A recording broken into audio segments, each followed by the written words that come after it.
Ya,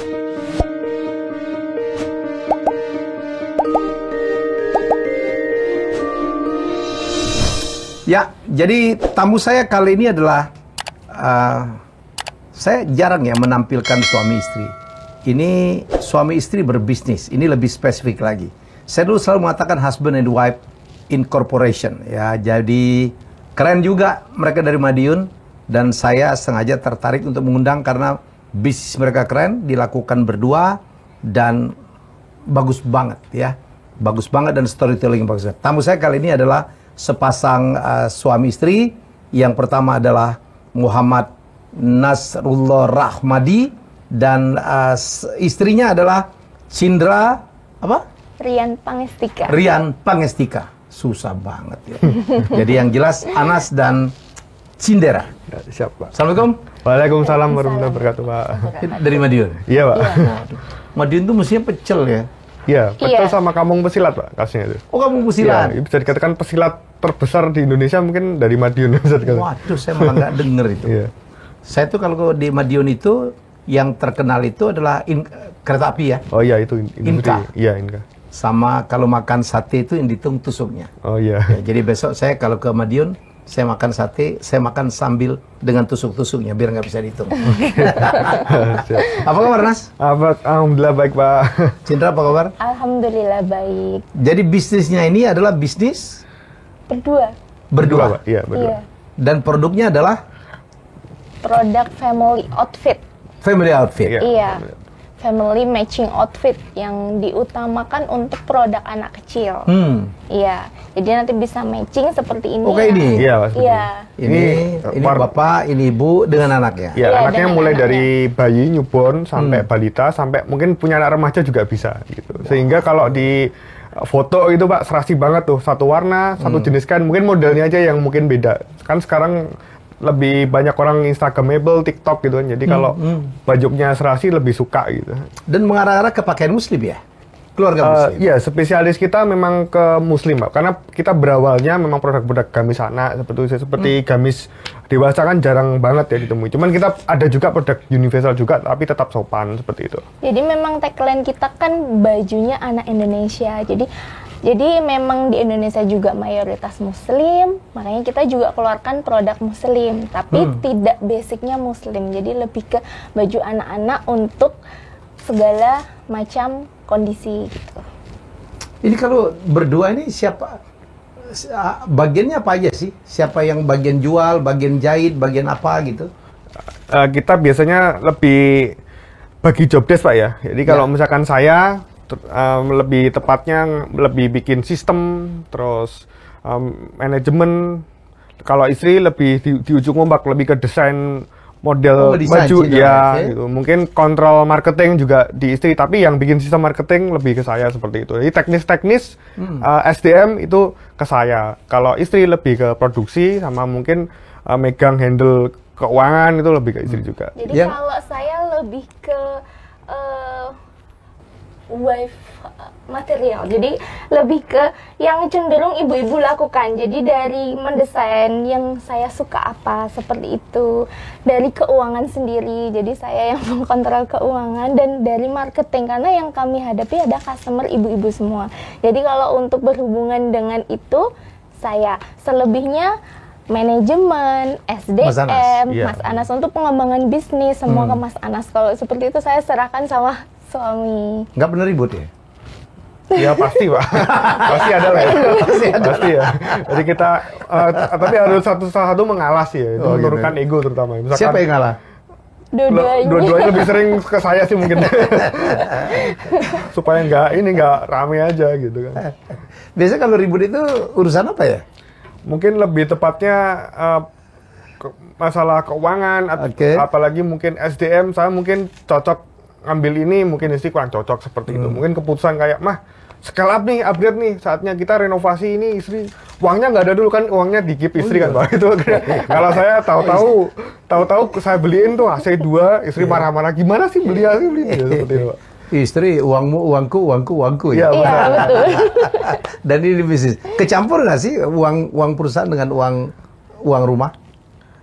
Ya ada yang sebagian kecampur, ada yang enggak pastinya, Pak. Karena kan kita masih butuh advice terutama ya mungkin dari Pak Admin, karena skalanya kan masih kita pengetahuan tentang bisnis corporate masih sangat minim. Jadi kadang-kadang kita sisihkan, kadang-kadang enggak. Jadi saat ini yang kita lakukan ya berusaha untuk memisah rekening pribadi, rekening buat kulakan, seperti rekening buat gaji, udah terpisah. Cuman kadang-kadang ada kejadian uang tuh kita ada modal, uangnya masih mancet di marketplace seperti itu, Pak. Ya, itu kan ya udahlah dipakai dulu uang yang ada dari gaji tak masukin buat ke produksi. Kadang seperti itu buat nalangin lah ya. Jadi sekarang memang sebelum-sebelumnya masih tercampur, Pak.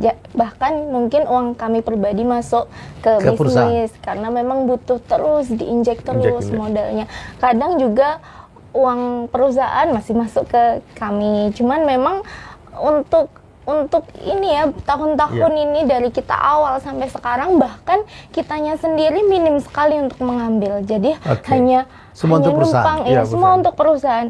Mungkin hanya kita numpang bisa makan aja ya. Numpang untuk kehidupan sehari-hari aja kita nggak ini. Semuanya memang kita fokuskan untuk perusahaan karena memang butuh scale up terus, uang itu masuk terus Pak. Jadi kadang kita ya nggak menikmati ya, kita nikmatin prosesnya aja lah. Udah bisa makan, bisa hidup dari bisnis ini. Yang penting bisnis kita yang grow dulu. Jadi nggak ada kamus dan komitmen sama kita 5 tahun ke depan kita nggak boleh liburan nih. Oh gitu? Iya, kita gaspol uang buat perusahaan terus seperti itu. Jadi Oke, tahan dulu.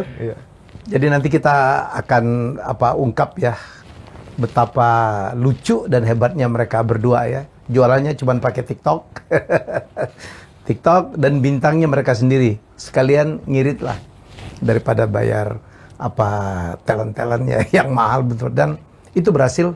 Tiap kali mereka TikTok, mereka tidak bisa melayani produksi karena demikian banyak yang minta. Kita akan ungkap tentang itu, tapi saya akan bertanya dulu, Anas, apa arti kesuksesan untuk seorang Anas? Bagi saya sukses itu mempunyai 3 nilai, Pak, 3B ya. Berjuang, kemudian bernilai dan bersyukur. 3B, ya, berjuang, 3B. Bernilai, bersyukur. Ya, hingga akhirnya nama anak kami namain Juang, karena sukses itu penuh perjuangan. Kayaknya anaknya bakal 3 nih. Siap, kamu cinta pabriknya ya. Oke, terus ya, nomor 1 Juang. Iya, tapi mungkin istri punya arti lain mungkin. Ya, kalau Cindera? Iya, tadi seperti kata suami bahwa sukses itu adalah perjuangan. Saya sendiri belum pernah melihat orang yang sukses itu tanpa melalui perjuangan. Sure. Iya. Ya, orang santai tidak sukses, orang sukses tidak santai. Iya, betul. Ya, jadi keren gitu ya. Udah berapa tahun usahanya?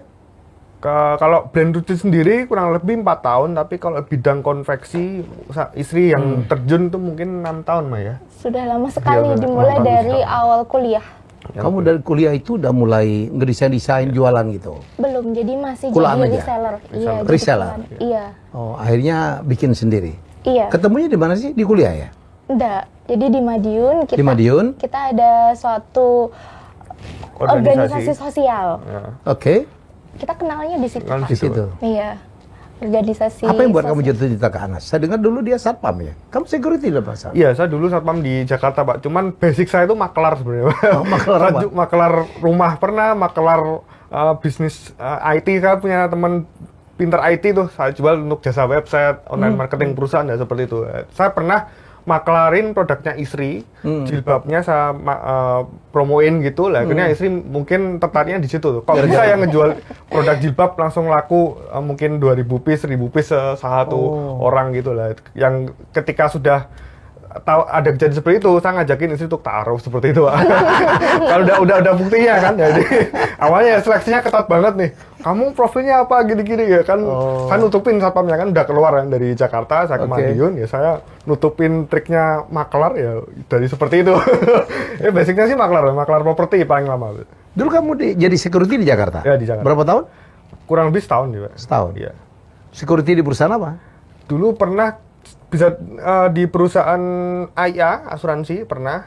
Saya berdiri 12 jam di situ di depan. Pernah di kedutaan Polandia juga pernah seperti itu. Jadi pindah-pindah Pak tugasnya. Backup mungkin 2 bulan di sini, 3 bulan di sini seperti itu. Oh, kamu ini bekerja di perusahaan outsourcing ya? Iya, outsourcing. Yang buat kamu dikirim kemana-mana? Iya, benar. Jadi kamu berdiri gitu, pikiranmu apa, Nas?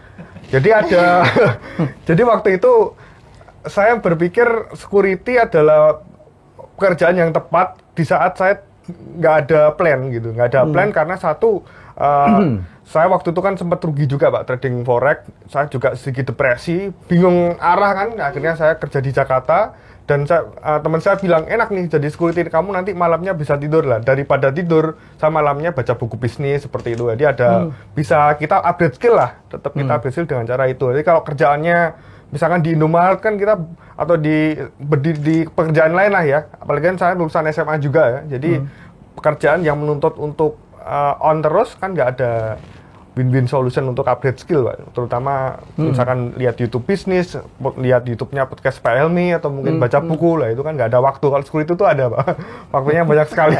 Dulu seperti itu. Karena kalau satpam itu nggak perlu persiapan ya? Iya benar. Nggak perlu persiapan, pokoknya kalau udah kelar udah bisa bener. melakukan apapun. Iya benar. Akhirnya give up, setahun akhirnya ditinggalkan kerja satpamnya. Ya ditinggal karena memang saya merasa ya udah cukup lah tabungan yang ada, saya di Madiun usaha lagi. Gitu. Akhirnya pulang ke Madiun? Iya pulang ke Madiun. Pulang ke Madiun? Pulang ke Madiun saya usaha yang tadinya saya maklar properti, terus maklar jasa interior furniture, itu saya memberanikan diri dari modal dari Jakarta kan lumayan Pak, ada ceperannya kan sebelum itu saya bikin usaha buat bikin CV, legalitas CV. Jadi saya handle beberapa tukang untuk saya marketingin di bidang interior furniture seperti itu. Terus misalkan ada properti juga sama, misalkan ada orang dari sisi mungkin marketing aja atau mungkin sisi developer main kaflingan kecil-kecil gitu Pak. Misalkan satu kafling gitu saya tahu cara mainnya lah, kerjasama saya iklanin, nah itu saya kerjain seperti Jadi itu. kalian di situ ya, digital marketing. Awal-awal di situ. Dan itu yang membuat Cindra yang cantik ini jatuh cinta. Iya benar. Dan dia nggak tahu kamu mantan satpam. Ya, dia nggak tahu. Nggak cerita. Bahkan mungkin ngertinya saya satu, ada saya S3 kan, SD, SMP, SMA. Nggak tahu kalau drop out Udah nggak tahu waktu drop itu. out. Kan pasti tanya kan, kamu kuliah di mana? Kuliahnya di sini, gini. Ternyata nggak ada ijazahnya. Nggak ada ijazah. Bocor. Oke, setelah tahu gimana Cin? Udah terlanjur ya? Iya, sudah terlanjur. Udah nikah baru tahu? Iya. Kamu bohong ternyata. Sebenarnya nggak bohong, Pak. Tapi memang pertanyaannya, dulu pernah kuliah di mana? Kan pernah kuliah ya kan? Saya jawabnya benar. Kamu salah nanyanya. Iya. Iya. Kamu ijazahnya apa? Baru saya jawab sih. Ya. Pernah kuliah di mana? Ya udah saya jawab aja kan. Oke. Baik, sekarang punya berapa karyawan? 40. 40. Jadi brandnya nih Krucil ya? Iya, Krucil. Iya. Kayak apa sih contohnya? Oke, ini Pak. Kenapa Ini- dinamain Krucil? Krucil. Kalau Ya, silakan. Kalau orang Jawa kan bilang anak kecil nyebutnya krucil-krucil gitu kan. Krucil-krucil kesini lah itu biar keren namanya. mengenal. Kita bikin cerucil gitu. Cerucil. Iya, Iya, cerucil. Kalau orang Jawa nyebutnya kan krucil-krucil kesini Krucil-krucil. gitu kan.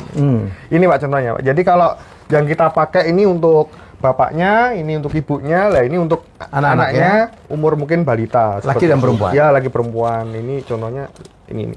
ini yang bedong. Ini yang kecil, anak umur 1 tahun mungkin ya. Ini singlet, 1 tahun. ini Lucu kaos banget. pendek, Lucu banget. namanya 5 in 1 set.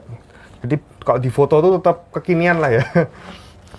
Bahannya enak dipakai ya? Iya, Iya. ini kita pakai katun ultra soft, ada campuran kayu dan kita ini bahannya Indonesia banget loh. Kita mungkin lokal. Oh, bahannya pun lokal? Iya, Lokal. lokal. Mungkin 99% lokal, 1% aja yang nggak seperti kancing dari Cina, nggak bisa sini bikin kancing ini besi seperti ini, Pak. Kalau kain, benang itu made in Indonesia. Bener ya, jualannya cuma melalui TikTok ya? TikTok, Shopee, Tokopedia, website seperti itu, Pak. Instagram. Jaringan reseller. Cuman yang paling kenceng saat ini memang TikTok. sama Shopee. TikTok Live. Ya, TikTok Live. TikTok Live konten itu TikTok Shopee itu agak imbang sama reseller sih, Pak. Jaringan reseller Ada kami reseller juga? Ada. Reseller kami di beberapa kota besar termasuk kemarin kita ada reseller juga di Malaysia seperti itu. Oh, udah nembus Malaysia juga? Tembus. Pak. Sudah. Awalnya dari Shopee, program Shopee Ekspor tuh kalau di Malaysia Singapura. Itu terus ada pembeli Hubungin 1-2 hubungin langsung. Bisa nggak Mak beli agak banyak seperti itu.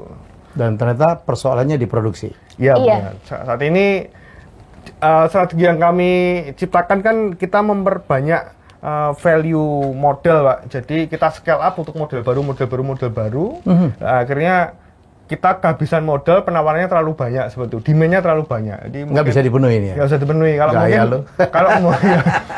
kalau mungkin orang lain kan, misalkan nih, contohnya baju anak aja, baju balita, dibanyakin, dia push nggak mau model baru. Kalau kita nggak, kita selalu keluar dari zona nyaman kalau sudah profit di situ gitu. Misalkan kayak ini kaos Bapak kita laris 1000 piece. Harusnya kalau misalkan kita Repeat fokus dong. satu produk, kita Repeat repeat. Kita nggak uangnya kita putar untuk inovasi di produk baru terus. Sampai kita mikirnya sih lebih tepatnya saya ngambil dari strategi Sun Tzu Pak ya, perang Cina itu. Jadi ketika kita tahu kompetitor kita seperti apa, terus kita tahu kelemahannya, kita masuk di kelebihan kita sebagai family matching outfit dari size bayi sampai dewasa kita ada. Jadi klien tuh nggak usah kemana-mana lah, di Trucel aja semua ada seperti itu sih. Jadi saya memperkuat nilai value perusahaan tuh di situ. Jadi kekuatan itu di situ. Jadi seringkali customer kita itu repeat ordernya kencang. Jadi misalkan tanggal 1 gajian buat anaknya, tanggal bulan depan gajian lagi ibunya sama bapaknya seperti itu Pak. Jadi Ini untuk segmen menengah bawah nih kalau ya. lebih ke menengah atas sih Pak kita. Menengah atas. Iya, Yang karena baju yang kamu pakai ini jualnya berapa? ini 139. Kalau yang Cindra Ini baru mau launching, Pak. kira-kira berapa harganya? Kira-kira mungkin nggak sampai 200, 190. Wow, yang anak-anak? Anak-anak kalau 5 in 1 set ini kita 129.000, untuk bedong set ini 100.000. Kita mungkin 99.500. hampir semua produk kami minimal harganya 100 ribuan minimal. Minimal. Iya, minimal. Dan di bawah 200. Ya di bawah 200. Wow. Ring segitu. Satu hari sekarang omset berapa? Kurang lebih 20 juta, Pak. 20 juta sehari. Iya. Berapa? 200 set? 200 itu, Pak. 200 set. piece. Iya, 200 Sebenarnya kan set marketnya atau lebih piece. besar dari itu permintaan pasar ya. Iya, benar. 1000 kayaknya, Pak, kalau sehari kita menilai dari permintaan. Tapi sekarang belum bisa dipenuhin. Belum bisa. Lebih mah kalau 1000 mah. Soalnya kemarin tuh kita pernah Pak, TikTok Live cuma 2 jam. Itu tembus kita 200 piece. Jadi untuk kuota kami, produksi kami kan kapasitas 200 piece kan. Itu kan Iya. 20 juta. Jadi kita waktu itu kita nyetok di gudang 200 piece, TikTok Live 1 jam langsung habis. Ya kan Mas, kalau kita lanjutin tuh TikTok Live 24 jam, kita logika aja lah ya. Iya. 24 jam kali Akan terus. 200 piece berarti kan 2.400 piece. sehari. Jadi Anas tuh produksi dulu, baru muncul di TikTok gitu. Ya, kadang-kadang kita TikTok dulu. TikTok dulu nih, saya isi stoknya karena stoknya kan 0. Nah, itu kita produksinya sesuai jadwal di TikTok atau sesuai pesanan di TikTok. Misalkan kita ngisi size ini, warna ini, ya kita jadwal schedule produksinya besoknya itu. Ini 1x24 jam. Bisa jadi seperti itu. Karena itu gap antara demand sama supply itu kencengan demand. Karena kita kan menjaga itu. Kejar-kejaran. Jadi saat ini kalau mungkin Jadi gudang di tuh gudang itu sampai Pak. kosong seperti itu. Gudang kosong terus. Kosong terus. Alhamdulillah. Ya udah nggak usah punya gudang besok. Alhamdulillah. Nggak punya gudang. Luar biasa. Iya. Mimpinya apa nih? Mimpinya kami pengen jadi Muslim brand number one, mungkin seperti Zara Pak ya, di dunia terutama ya, karena saya rasa tuh nggak ada, apalagi Indonesia tuh Muslimnya kencang banget, kenapa nggak ada brand yang mendunia dari Indonesia seperti itu, apalagi Indonesia lebih bangga beli produk luar ya, saya pengennya tuh dari Indonesia aja lah, tapi lebih bangga lah itu, untuk orang luar negeri, kami bahkan sekelas Zara lah pengen itu, seperti itu. Cindra? Sama. Jadi memang visi misi kita itu dari awal nikah tadi Pak. Jadi kenapa mau sama ini suami ini karena memang sebelum waktu ta'aruf tadi kita sudah mengobrolkan apa yang akan kita capai di masa depan dan benar-benar kita komit atas itu. Jadi yakin kita lihat Mas Anas ya. Walaupun dia ada bohongnya, pernah jadi security guard bilang gitu. Enggak ada Pak. kalau nanti dibohongin ya sudah lah, nggak apa-apa. Cuma yang penting sayanya komit gitu. Nanti kan Kamu sarjana ya? saya sarjana. Sarjana apa? Administrasi publik. Dari? Brawijaya, Mas. Oh, Unbrau. Iya. Oh, sekolah bagus lah ya. Iya, alhamdulillah. Nggak pernah menyesal ya milih Anas ya? Kalau dulu mungkin sempat kecewa, tapi sekarang tidak.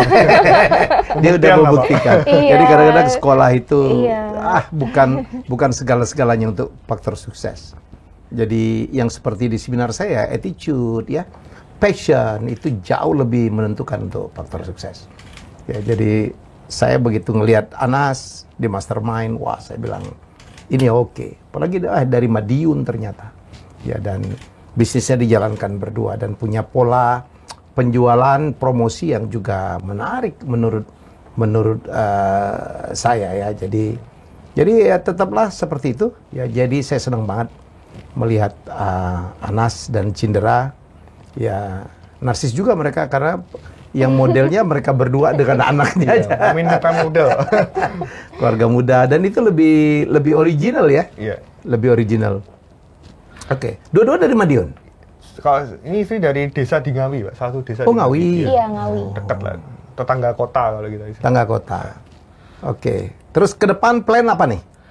Pengennya tetap kita Produksi. memproduksikan, Pak. Jadi Ya. kita satu langkah yang kita ambil, terutama ini saya butuh mentor, butuh advice, dan ini besar harapan nih Pak Helmi jadi komisaris kita terutama. Insya Allah. Jadi untuk kita dapat bimbingan agar kita bisa menjadi profesional bisnis corporate, ya, manajemennya yang baik, kemudian kita bisa scale up produksi, gitu. Ya. Kita buka cabang di luar negeri seperti itu. Toko-toko juga ada, itu planning kita. Ya. Ada offline store, ada online yang juga kenceng seperti itu. Ya, saya kemarin kan kita membaca satu artikel ya, agak shock juga kita. Kita sebagai negara dengan penduduk Islam terbesar, tetapi kita tidak ada di top 10 produk-produk halal ya, di produk-produk seperti ini gitu. Dimana kita itu sebenarnya potensinya keren banget. Jadi kita berharap dari Anas dan Cindra bisa menjadi itu. Jadi teman-teman di rumah ya, peluang untuk sukses dalam produk-produk seperti ini ya, produk-produk yang Muslim gitu sebenarnya besar sekali. Kita harus belajar dari bagaimana sepasang suami istri ini mendevelop bisnisnya. Sudah berapa lama menikah? Kurang lebih hampir 4 tahun, Mbak ya. 5 tahun. 4 tahun. Iya. Seumur dengan perusahaan juga ya? Iya, cuma perusahaan. Oh, jadi mungkin ininya maharnya itu perusahaan jadi. Iya. Dulu kami sempat maharnya ada mahar cincin emas, Pak. Itu Terus? awal-awal karir dijual buat tambah modal sampai segitunya. Jadi karena udah nggak ada modal, kayak gimana lagi kan? Sekarang udah beli lagi? Tidak. Tidak. Sebagai tanda aja lah buat Biar apa kan. menjadi tanda kalau kita pernah jual cincin, Pak, untuk bertahan hidup ya, untuk membangun bisnis ini gitu. Kapan kira-kira mau diganti Ninas? Kalau istri minta lah. Tapi istri nggak pernah Nggak minta. mau. Kan, istri Biar suka nggak pakai ini. cincin aja. Karena itu lambang bahwa terus berjuang ya? Iya, bahwa ya itu mengingatkan bahwa kita sempat menjual cincin. Oh, menarik juga tuh. Iya. Kayak Steve Jobs bilang, masih ingat ya, stay hungry, stay foolish ya. Tetaplah mengejar ketertinggalan dan tetaplah hungry, maksudnya terus kejar kejayaan dalam bisnis. Ya. Saya sarankan fokus ya, jangan ngambil bisnis lain aja ya, Ya. Cindra, karena ini sangat besar peluangnya. Betul. Sangat besar peluangnya. Kemarin bukannya gitu, saya baru pulang dari Amerika dan produk-produk Muslim sekarang udah masuk ke chain supermarket di Amerika, dan ini menurut saya peluang ya, untuk peluang. Saya kemarin kecewa juga, ternyata desainernya dari Afrika. Ya siapa tahu nanti Cindra bisa juga memenuhi ini. Jangan pernah berhenti belajar, Cindra. Iya. Tapi sekolahmu kan administrasi niaga, dari mana kamu belajar ngedesain? Dari passion dan YouTube, Pak. Jadi kalau untuk model dari passion saya sendiri, tapi kalau untuk teknik jahit dari YouTube. Dari YouTube? Iya. Cuman dari itu aja? Iya. Langsung praktek. Langsung praktek? Iya. Dan kan sekarang tukang jahit ada berapa? Ada 30. Ada 30. Itu semua kamu ajarin? Ada satu asisten desain saya. Oke. Iya, kalau sekarang saya sudah punya asisten untuk mendesain. Untuk mendesain? Iya, tapi untuk model dan lain-lain semua saya. Kalau udah jadi saya pakai juga sendiri. Untuk dicoba gitu. Oke.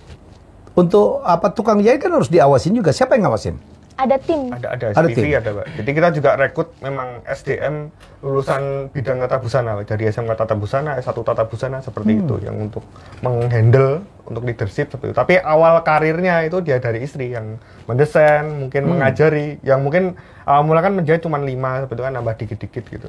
Jadi, Oke. Kalau anak belajar digital marketing dari mana? kalau saya sih otodidak sama punya sahabat dia hacker, sebenarnya seperti itu.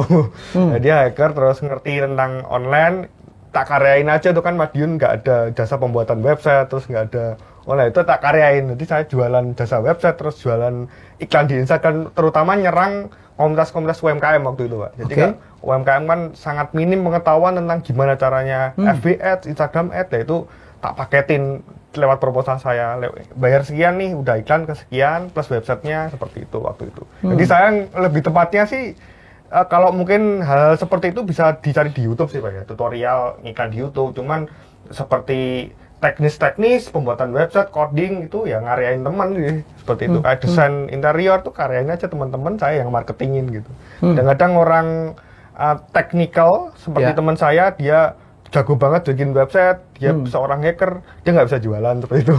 Terus ada tukang, bisa ngetukang interior, bisa mendesain interior, dia nggak bisa jualan juga gitu. Itu peluang saya sih, jadi saya tinggal makeover, bikin perusahaan aja waktu itu tinggal saya posting di internet dan lebih ke online sih seperti itu. Terus nawarin ke perusahaan-perusahaan yang menurut saya perlu dibantu untuk online. Gitu. Jadi kalau untuk saat ini memang kita berdua ini dunia marketing sekarang kan sudah sangat berubah. Berubah Pak. ya. Sangat berubah. Jadi kami berdua ini memang haus atas ilmu tersebut dan dimanapun di mobil, dimanapun kita selalu belajar itu Pak. Dari YouTube ada, dari teman juga ada. Tapi lebih banyak dari YouTube karena perubahannya sangat cepat. Luar biasa. Semoga ini menjadi contoh ya, menjadi inspirasi bagi teman-teman yang lagi nonton bahwa jangan pernah berhenti belajar ya, karena pasangan suami istri itu ini belajar sendiri. Satu cuma taman SMA, satu kuliah pun bukan dalam bidang fashion, tapi mereka sekarang kompak berdua ya, dan mereka sekarang jualan melalui digital, melalui online. Keren. Bapak Ibu apa kerjanya, Nas? Kalau bapak dulu guru agama udah almarhum meninggal waktu kena corona, terus ibu. Oh iya, baru dong. Iya, setahun lalu. Kalau ibu itu guru BK SMA, PNS semua sih. Oh, jadi kamu tuh guru mestinya? Iya, guru. Jadi saya dididik, kalau ibu doktrinnya Pak Robert Kiyosaki bilang ya, lebih ke ayah kaya yang miskin. Kalau ibu, kamu kuliah kerja jadi karyawan. Kalau bapak saya almarhum didiknya beda lain. Jadi dirimu sendiri lah, kalau bisa usaha aja seperti itu. Sakarmu lah. Gitu. Iya bener. Yang salah lebih cocok ke bapak sih. Makanya waktu dulu trading forex rugi dimodalin bapak itu. Iya, uang kuliah pun juga, saya juga ngerasa berdosa juga kan, habisin uang beliau waktu semasa hidupnya banyak gitu. Bahkan ini pun juga sempat dibantu bapak dulu waktu sebelum beliau meninggal gitu. Meninggal kapan? Setahun lalu. Setahun lalu. Kena COVID ya. Iya, Januari. Tapi dia sempat melihat Anas berhasil ya? Alhamdulillah sempat, cuman belum sempat melihat ini ya. Kalau melihatnya bertahap lah ya. Maksudnya belum sempat melihat kantor saya yang baru. Kalau dulu kan kita masih satu atap sama rumah di rumah istri itu. Kalau sekarang kan alhamdulillah kita punya 2 tempat Pak, di Ngawi sama Madiun. Jadi yang di Madiun kita ada 4 ruko sekarang yang dipakai. Wow. Semoga rukonya bertambah ya. Iya, amin. Amin. Dan ruko-ruko di kota-kota lain juga. Iya, amin. Kalau Cendra, Bapak dengan Ibu profesinya apa ya? Kalau ayah saya polisi. Oh, polisi. Ya, masih aktif? Sudah almarhum. Oh, semua almarhum. Ya. Terus Ibu? Almarhumah juga. Waduh, kamu yatim piatu? Iya, betul. Jadi dari 16 tahun ayah sudah nggak ada, 17 tahun ibu sudah nggak ada. Jadi selang 1 tahun orang tua udah nggak ada. Meninggal dua-duanya? Iya, jadi 17 tahun itu sebelum kuliah, jadi SMA kelas 3 tuh sudah mulai struggle hidup sendiri. Iya. Kamu ikut siapa? Sendiri. Jadi setelah SMA kan sudah langsung kuliah, Pak. Iya, terus? Tapi kalau untuk yang di rumah ada Mbah sama ada Pak D dan Bude. Terus yang ngebiayain kamu siapa? Alhamdulillah. Jadi ayah dan ibu kan PNS. Jadi masih ada pensiunan. Cuma hanya sedikit Pak, waktu itu cuma 900-an. Itu untuk biaya hidup saya kuliah 1 bulan. Dan alhamdulillah ada tabungan pensiunan orang tua. Itu untuk biaya semester. Jadi waktu itu biaya semester dari tabungan untuk saya hidup itu dari 900.000 itu dari bulanan pensiun. Iya, untuk kos saya dibiayai sama Pak De Bude saya. Untuk Pak De Bude yang bantu. Iya, yang bantu. Kalau untuk yang lainnya ya karena itu Pak De dari awal kuliah tuh sudah jualan online, bahkan sebelumnya itu saya PSG, Pak. SPG. SPG. Iya, ya. SPG. Jadi pernah sempat SPG juga. Ya waktu itu menjadi titik balik sih Pak. Jadi dulu waktu awal-awal kuliah kan gimana ya, masa mau begini-begini aja kayak gitu. Udah mulai mau kerja, teman-teman pada kerja waktu itu Pak. Jadi SPG, cuman saya milih dulu untuk SPG yang biasa. Jadi produk-produk biasa. Tapi syaratnya waktu itu harus pakai baju minim-minim gitu. kalau cerita flashback tuh bikin sedih ya Pak. Jadi tapi itu yang membuat titik balik saya untuk oh Cindera nggak boleh kayak gini gitu. Dulu sempat jadi kan jadi SBG tuh Pak harus pakai hot pen. Mungkin saya masih nyaman, tapi pulang ke kos-kosan saya mengaca berkaca gitu. Di cermin. Waktu itu satu hari cuma dibayar 75.000. Kok saya menghargai diri saya dengan segini, dan mereka pun menggaji saya karena memang harus berpakaian minim. Waktu itu saya berikrar, detik itu saya berikrar, saya mengajak Cindera yang harus dihargai bukan ini fisik, tapi kamu punya otak yang di sini, yang kamu bisa dihargai unlimited dari itu. Jadi dari hal tersebut ya Pak, itu membuat saya terus belajar. Jadi dari hal tersebut titik balik saya harus belajar, nggak boleh dihargai dari fisik aja. Setuju. Ini unlimited Cindera. Jadi dari itu saya belajar Pak, jualan online, semuanya sampai detik ini pun saya haus akan ilmu, mau terus belajar seperti itu. Jadi ya seperti itulah, waktu orang tua nggak ada harus struggle, dan alhamdulillah saya mampu untuk berjuang sampai sekarang. Itu waktu kuliah ya? Waktu kuliah semester 2 di Malang. Dan alhamdulillah saya bisa memilih jalur untuk menjadi pembisnis, walaupun waktu itu hanya jualan online sebagai reseller. Luar biasa ya perjuangan. Ya udah, satu keputusan yang paling benar lah ya. Iya. Ya. Jadi orang harus dihargain dengan pemikirannya, bukan Betul. hanya fisiknya. Betul. Ya. Gimana, Nas? Hebat ya istrimu ya? Iya, beruntung nih Pak. Siapa yang beruntung? Kamu tadi? Dua-duanya lah. Iya, dua-duanya beruntung. Oke, speechless saya. Iya. Cantik aja nggak cukup sih Pak. Jadi kan Iya, saya betul. melihat dia kan sebenarnya saya waktu itu ya banyak juga Pak calon-calonnya. Saya melihat kayak wah ini kayaknya bisa nih kayak kerja bareng seperti itu. Saya melihatnya kan masa depan untuk grow gitu. Ya. Saya melihat titik kelemahan nih anak lebih mungkin bimbingan untuk mengarahkan masalah marketing, pemasaran, untuk mungkin masalah manajemen. Saya melihat titik kelemahan usahanya dia seperti itu waktu itu kan. Nah, sementara saya mempunyai kelebihan di situ, tapi saya nggak bisa produksi. Saya lebih tepatnya kan makelar kan bahasanya, lebih suka jadi makar. Jadi dari situ saya memilih untuk ngajak ta'aruf dari situ awal mulanya melihat. Mantap langsung Cindera. Begitu dilamar langsung. Istiqoroh dulu. Istiqoroh dulu. Jadi diserahkan semuanya sama Allah aja Pak. Dan jawabannya? Dan positive thinking. Bismillah. Ya, Bismillah. Luar biasa. Ya, saya berdoa sukses ya. Saya berharap ini menjadi inspirasi gitu bagi yang menonton sekarang, bahwa jangan pernah menyerah. Saya tahu Cindera punya cerita yang lebih pedih di belakangnya, barangkali tidak perlu kita ungkap ya. Iya. Ya, tapi itu membuat dia makin tabah ya. Tabah. Ana sudah cerita, saya bilang udahlah. Iya. Yang penting itu masa lalu adalah masa lalu, tapi ke depan itu menjadi ini. Kamu sendiri hidup apa nggak ada kakak, nggak ada adik? Anak tunggal. Anak tunggal. Iya. Oke. Kalau Anas? Ada kakak. Ada kakak. Iya. Oke. Satu aja. Iya, satu aja. Bisnis juga. Kakak jasa psikolog Pak. Jadi alumni Oh. psikologi UGM, beliau sekarang buka praktek di rumah seperti itu. Oh. Kakakmu GM, kamu nggak teman kuliah? Ya apa sih? Ya itu.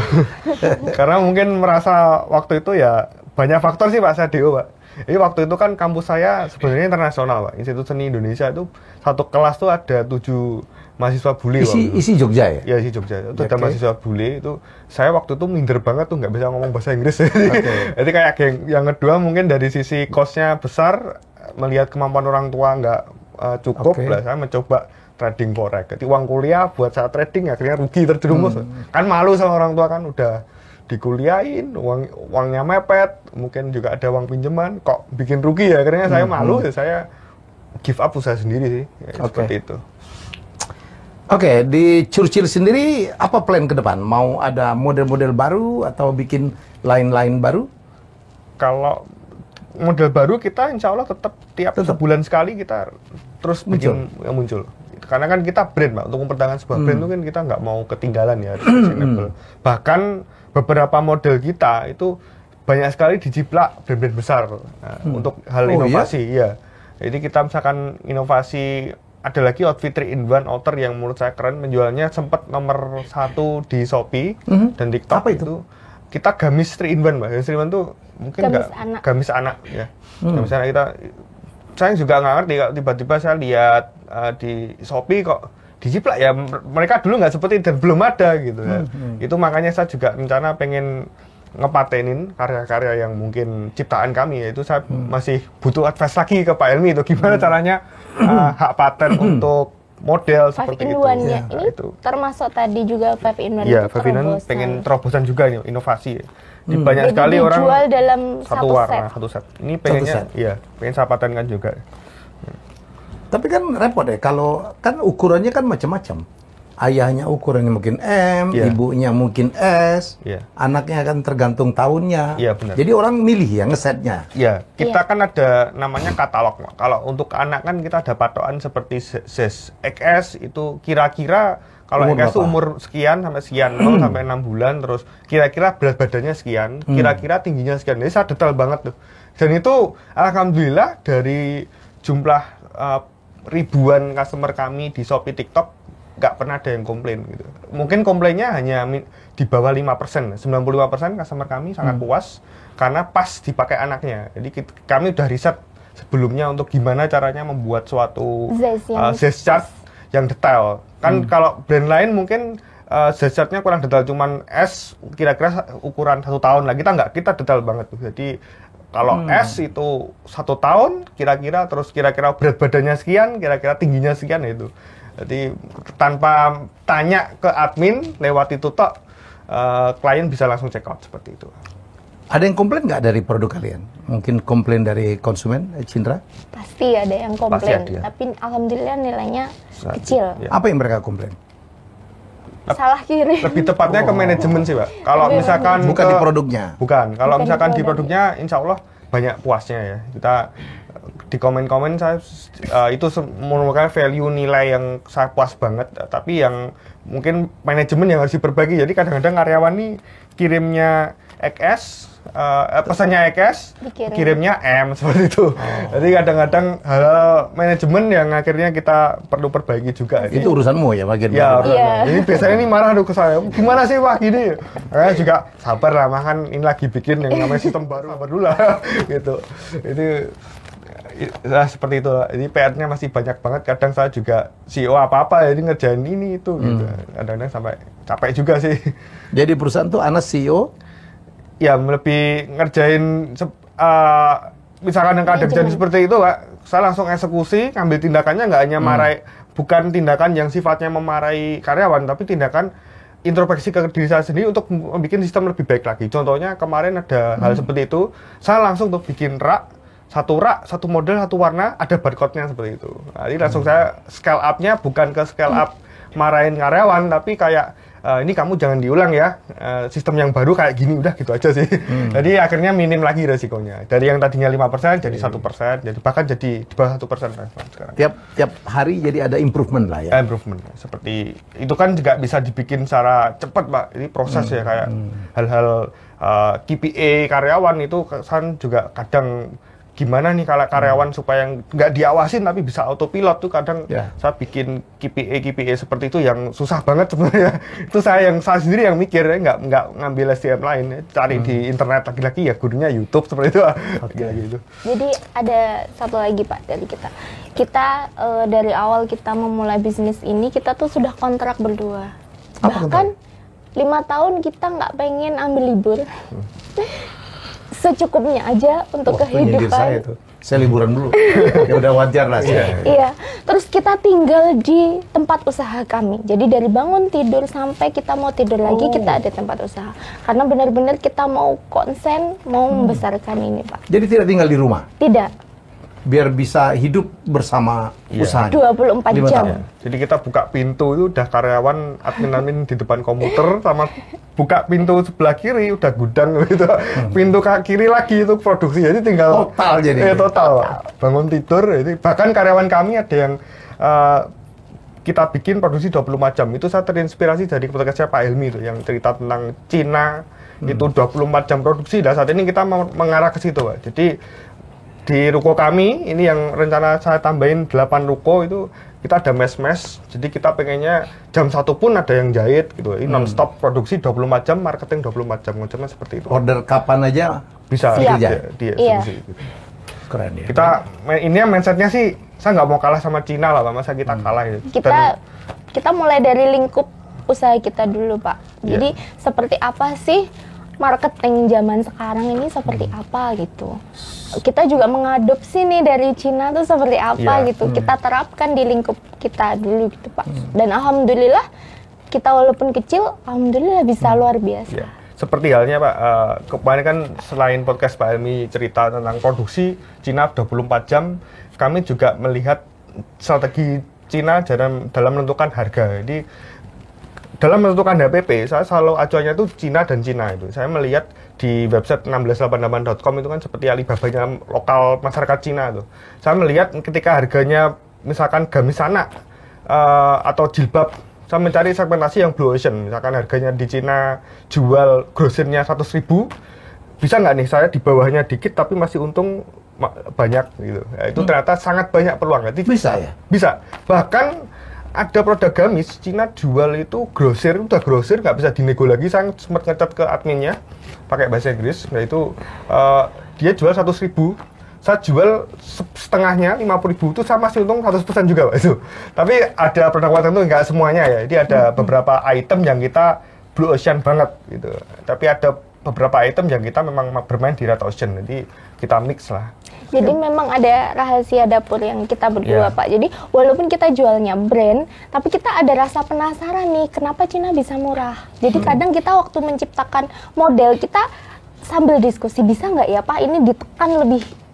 Jadi waktu produksi udah dipikirin ya? Pikirin. Sudah Supaya dipikirkan. tidak mahal gitu. Iya. Iya. Jadi intinya acuannya tetap Cina, Pak. Acuan saya itu ekspor. Jadi Walaupun kita jualnya juga pasti kita ingin untungnya lebih banyak, tapi paling nggak kita punya rumus nanti ke depannya manajemen kita seperti apa biar bisa mengikuti pasar, karena kita udah tahu Pak, jadi produk-produk Cina sudah mulai masuk, jadi kita harus walaupun harganya kita masih bagus, tapi kita sudah menyiapkan manajemen untuk itu, jadi kita ketahui dulu di awal.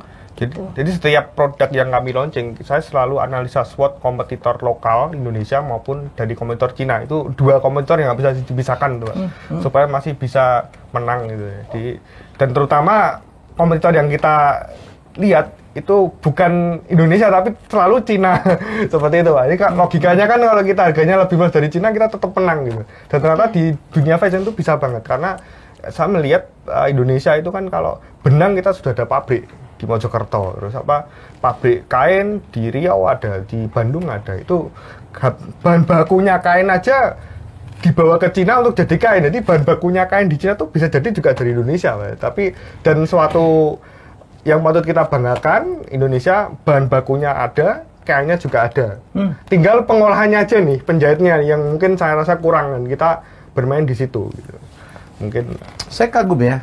Selama ini kita kan nggak bisa ngatasin murahnya produk-produk dari China, dan ternyata Anas dengan Cindra bisa mengatasin itu gitu. Kunci bisa murah itu apa, Nas? Kunci bisa murah yang jelas 24 jam tadi, Pak. Selain 24 jam, kita menurunkan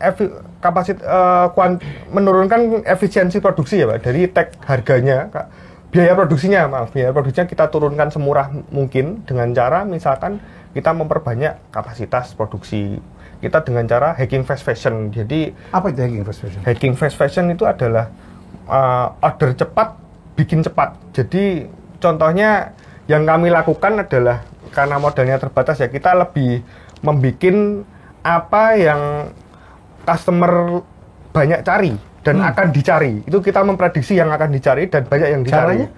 Caranya ya berdasarkan algoritma CEO Search Engine Optimization Shopee data berdasarkan berdasarkan yang kedua jumlah order kita, misalkan kayak jumlah order dalam sebulan paling banyak ini nih, ya, seperti itu. Dan itu pun sifatnya fleksibel, berubah-ubah, nggak bisa fashion itu konstan di situ. Apalagi kan sayang banget tuh kalau misalnya kita nggak bermedia fashion, kita nyetok model A 1000 piece nggak laku, lakunya setahun, itu kan macet. Nah, kita gig fashion nyetoknya dikit aja lah, bahkan order dulu bisa dibikin kemudian, bahkan 1 kali 24 jam, seperti Cina. Efisien betul ya. Efisien banget. Jadi nggak ada yang bikin nggak laku tuh nggak ada. Tidak ada dead stock. Nggak ada dead stock, itu kelebihannya itu. Tapi memang itu perlu kerja keras yang ekstra, Pak. Jadi karyawan bener-bener dipilah-pilah lah, dipinterin matang-matang gitu. Kita seleksi perjuangannya banyak, mungkin jarang lah. Saya bisa katakan belum ada dalam bidang fashion yang seperti ini. Tapi kalau bidang makan pasti ada. Bidang ini pun saya juga terinspirasi dari TikTok tuh, ada kan akun snacknya terjual ribuan, baru dibikin, tapi baru digoreng. Nah, jadi itu saya sebenarnya terinspirasi dari situ, Pak. Ini bisa nggak ya kalau fashion kayak gini gitu. Jadi kita karena Dan kamu bisa. Alhamdulillah. Kalau hari bisa. ini saya pesen 1000 piece gitu, iya. Kamu bisa deliver dalam berapa jam? Kalau masalah Hari ini 1000 piece tidak bisa, Pak. 200. 200, Pak. 200? Ya. 200. Ya, satu Kali 24 jam. Gila. Tapi nanti kalau ditambahin modal bisa dong? Ya, bisa, Pak. Bisa, insya Allah. Luar biasa ya. Maka dari itu, Pak, yang kita butuhkan, karena memang tuntutan dari TikTok pun itu kemarin kami bertemu account manager saya meeting di Jakarta itu, Mas, kalau kamu pengen lebih stabil lagi, Mas harus menambahkan kapasitas produksi, jangan sekarang itu. Kalau sekarang kan saya masih di angka $2.000 ya. TikTok tuh target saya untuk $5.000. $5.000 dalam hari. 1 hari di TikTok saja. Bismillah. Ya, Bismillah. Ya. Oke, harus ke Madiun saya. Iya. Siap, Pak. Terima kasih banyak. Oke, teman-teman, penonton Hilmiah Bicara, ini luar biasa ya. Saya sengaja mengundang, kemarin yang saya undang pengusaha dari kota besar, ini dari kota Madiun ya. Dan pengusaha yang saya pikir keren, komitmennya ya. 5 tahun nggak tidur di rumah, tidurnya di pabrik. 5 tahun mereka tidak liburan ya, dan mereka tidak berpoya-poya gitu. Sementara ada pengusaha yang belum apa-apa dengan dana dari investor melakukan flexing. Semoga ini menjadi contoh yang luar biasa. Puasanya tinggal berapa bulan lagi? Puasa 5 tahunnya? Mungkin 1 tahun lagi, Pak. 1 tahun lagi. 1 tahun lagi ya. Mau ditambah sebenarnya. Mau ditambah? Iya. Ya. Nanti kita ke China ya, kita ngelihat langsung bagaimana. Saya pernah ke China dan saya terkagum-kagum ya, yang saya ceritain waktu saya diwawancara Deddy Corbuzier gitu. Jadi mereka, bagaimana komitmen mereka terhadap produksi. Kita harus belajar etos kerja mereka. Ya, bagaimana mereka bisa menjadi pengusaha, menjadi negara yang perekonomiannya menguasai dunia. Saya senang karena dari Madiun ada contoh yang sangat luar biasa. Dan mereka tadi sudah mengungkapkan arti kesuksesan. Ya, tadi Anas mengatakan berjuang, bernilai, dan bersyukur. Dan Cindera juga mengatakan arti sukses menurut Cindera adalah berjuang. Apa arti kesuksesan menurut teman-teman sekalian? Silakan kirim di komen, dan nanti ada giveaway Rp300.000 ya, dibagikan untuk komen yang terbaik. Sekaligus berlatih untuk membuat semacam definisi tentang arti kesuksesan ya. Anda harus punya dream, Anda harus punya purpose. Arti kesuksesan adalah sebuah purpose. Orang hebat, orang sukses itu adalah orang yang punya purpose, punya tujuan hidup. Mereka clear tuh, waktu menikah aja mereka punya tujuan hidup ya, untuk membangun sebuah kebahagiaan, sebuah usaha yang sangat berarti untuk orang lain. Cindra, closing statement, ada yang ingin disampaikan kepada para penonton? Khususnya untuk wanita, kita tidak boleh hanya cuma dihargai dari fisik saja, tapi kita harus dihargai dari pemikiran kita dan kecerdasan kita. Anas?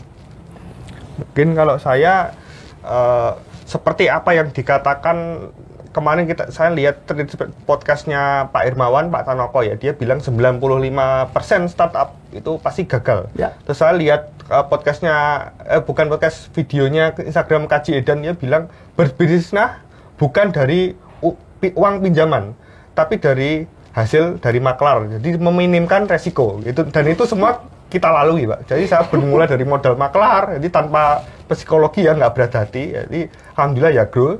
Yang terakhir, hikmah dari podcastnya Pak Tanoko tadi bisa mengambil ujian bahwa daripada memulai dan beresiko, mendingan cari mengekor ke bisnis yang sudah jalan, seperti franchise, seperti bisnis keluarga mungkin, atau teman yang mungkin sudah sukses. Itu mending ekor aja daripada dari awal banget nanti gagal, apalagi uangnya beresiko. Seperti itu sih, Pak. Oke, dari saya cuma nambahin aja. Jadi kalau Anda mau sukses ya, apalagi seperti ini, percayalah bahwa urusan di belakang, urusan di rumah tangganya harus beres. Itu yang mendasarin, ada semacam quote, di balik pria sukses ada wanita yang mendukung. Ini bukan lagi mendukung, ya cinderanya involve langsung menjadi bagian dari sukses Mas Anas. Kita jumpa lagi dalam episode selanjutnya dari Pemburu Cuan ya. Terima kasih dan bye-bye. Wismilak Diplomat merupakan rokok kretek filter bergengsi yang memberikan kenikmatan optimal bagi para perokok sukses. Wismilak Diplomat akan terus dihormati sebagai merek bergengsi dan terus memberikan kualitas pengalaman merokok yang tidak tergoyahkan dalam pemenuhan kebutuhan inovasi produk untuk mencapai kesuksesan. Untuk para viewers, boleh tuliskan di kolom komentar apa arti kesuksesan bagi Anda. Akan ada giveaway yang dibagikan untuk komentar terbaik. Giveaway sebesar Rp300.000.